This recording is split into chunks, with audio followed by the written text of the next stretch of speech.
Bueno, ¿cómo andás vos? Bien, ayer estuve por el Congreso. Ajá. Vi algunas cosas muy interesantes. Saqué una foto que voy a publicar el domingo y que seguramente va a traer roncha. Uy.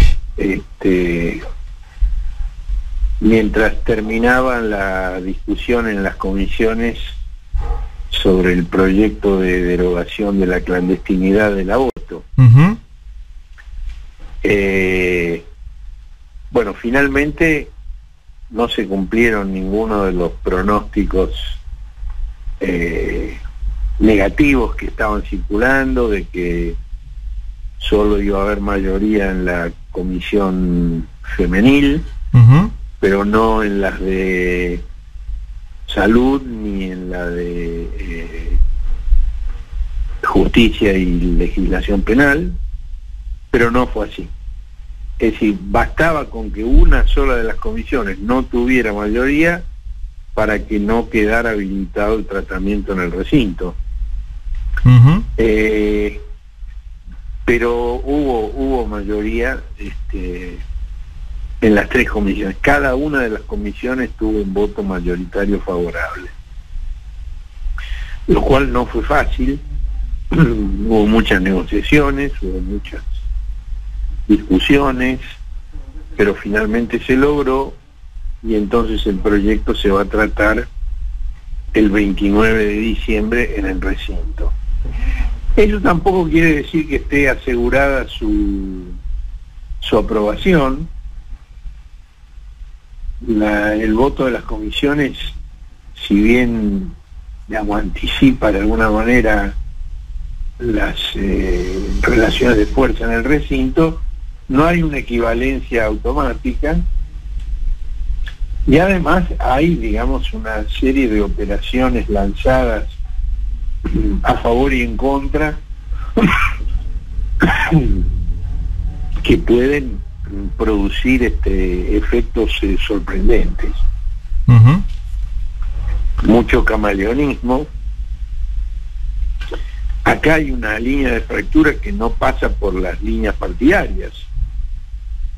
Los presidentes de los respectivos bloques en el Senado tienen posiciones opuestas a la mayoría de sus respectivas fuerzas. Claro, claro. Es decir, Luis Naidenov, que es el presidente del bloque Cambiemoso, es verde, y José Luis Mayans, que es presidente del bloque peronista, es celeste. Uh-huh. Es decir, es una experiencia interesante, distinta a lo que se ve permanentemente en la práctica legislativa, y hay, por supuesto, también interferencia de las líneas partidarias. Es decir, hay algunos legisladores del oficialismo que no tienen entusiasmo por el proyecto, pero que entienden la importancia política que tiene su aprobación, dado que es respaldado, que fue enviado por el presidente y tiene el respaldo de la vicepresidenta. Uh-huh. Del mismo modo, del otro lado hay algunos senadores que son favorables al proyecto y que incluso lo votaron en ese sentido cuando se discutió en el año 2018, y que ahora están considerando la posibilidad de modificar el voto con la finalidad de propinarle un golpe político al gobierno. Como estas son las cosas que están mezclando en este momento en el debate sobre el tema, que ha sido un debate interesante. Digamos que ha tenido bastante más nivel que lo que ha sido su reflejo en los medios de comunicación. Uh-huh. Ha habido Bueno, ha habido invitados que han ido a exponer tanto en diputados como en el Senado a distintas posiciones, y ha habido argumentos de fondo, tanto a favor como en contra. En términos generales, la discusión fue mucho más cordial y respetuosa que en el año 18. Esto, digamos, es algo que, digamos, fue un acuerdo entre las distintas partes, Sí. para tratar de no convertir esto en el chiquero que suelen ser los debates sobre temas muy pasionales, ¿no? No ha habido insultos, no ha habido descalificaciones. Eso es un logro significativo. Ujú. Pero de todos modos no presupone, digamos, un resultado, y faltan, para el 29 faltan 11 días.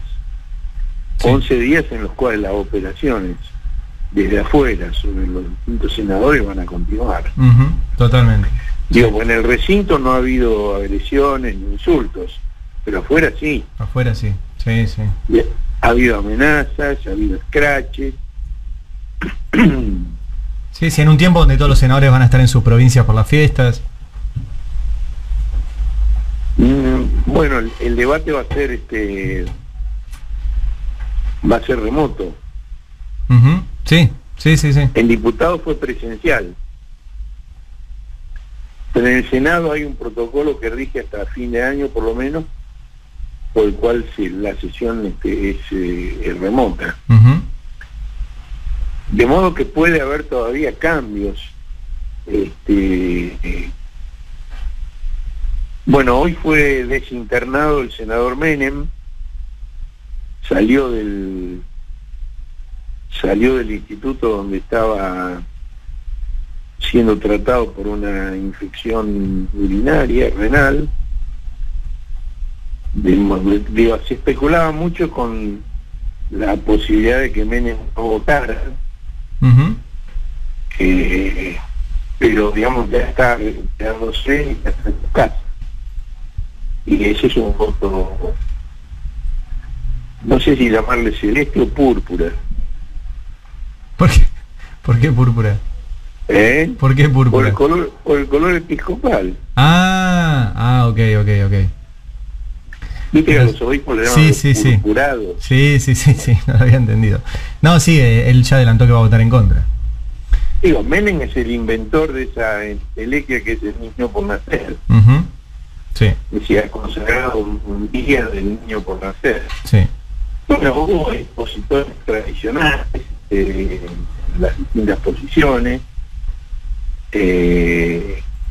Volvió a exponer, igual que en diputados, Rodolfo Barra en contra del proyecto y Ricardo Gilavera a favor. Ujú.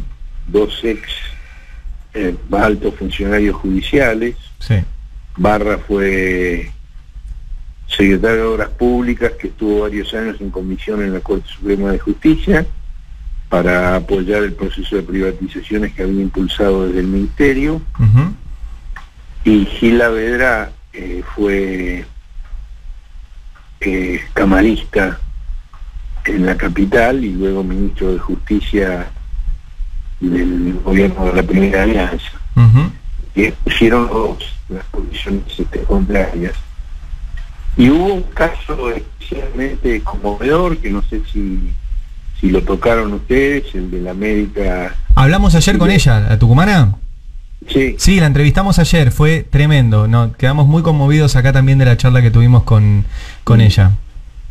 Claro, porque digamos, ella es una persona que es objetora de conciencia. Sí. Sí, muy impresionante. Ella tomó el caso porque no había otro que lo hiciera, por una razón humanitaria, en contra de sus convicciones. Sí. Y tiene Pero una bueno, causa abierta por homicidio agravado, por practicarle un aborto legal a una chica de 11 años, que ayer, por lo menos yo me quebré cuando dijo que la nena tenía dientes de leche cuando le tuvo que practicar el aborto legal. Sí, es muy, muy conmovedor. Y Tucumán, además, o sea, en una provincia cuya legislatura se declaró provida. Sí. Es muy tremendo. Bueno, hay varios casos de gobernantes o legisladores que al mismo tiempo son activos partícipes de alguna confesión. Digo, el gobernador de Tucumán, Mansur, forma parte de un grupo religioso que no recuerdo el nombre, pero digamos es un grupo cristiano libanés, y tiene muchas relaciones muy intensas con otras confesiones, con otros cultos, tanto con la Iglesia Católica como con el judaísmo. Es muy activo en temas confesionales, Mansur. Uh-huh. Y Mayans es protestante y es pastor protestante. Uh-huh. Y permanentemente está haciendo citas de los evangelios todo el tiempo. Su compañero Roque está un poco estufo de citas de los evangelios, ¿no? Uh-huh. Sí. Y varios han contestado que, digamos, aquí no se trata de convicciones religiosas, sino de legislar en un estado laico en defensa del interés colectivo, ¿no? Uh-huh. Tal cual. Bueno, esas son las cosas que se están tratando. El mismo día se tratará en la otra cámara, en diputados, el proyecto de ley que llega en revisión del Senado sobre la fórmula de actualización de los saberes previsionales. Uh-huh. Ustedes recuerdan que el proyecto del Poder Ejecutivo fue modificado, fue aprobado en diputados y modificado en el Senado.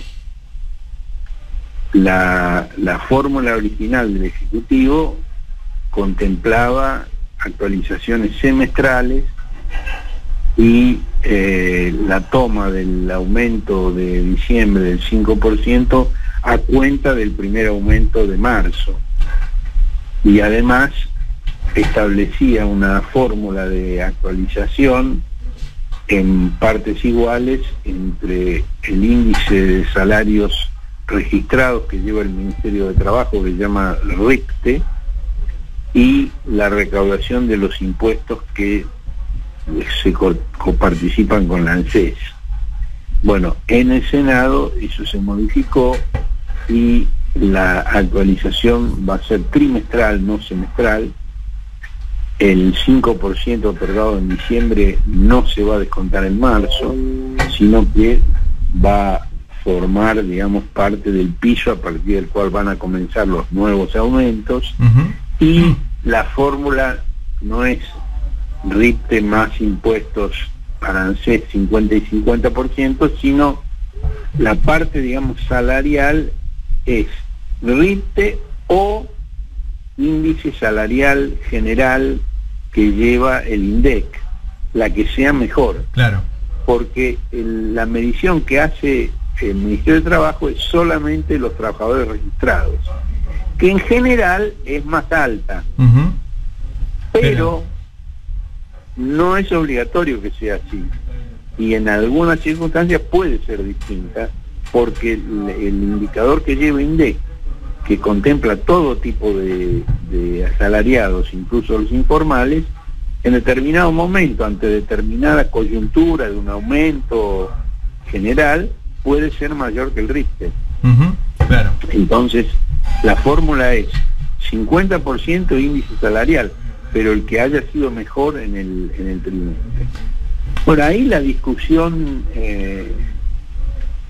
yo creo que hay una discusión que se plantea en términos que son o de ignorancia o de mala fe.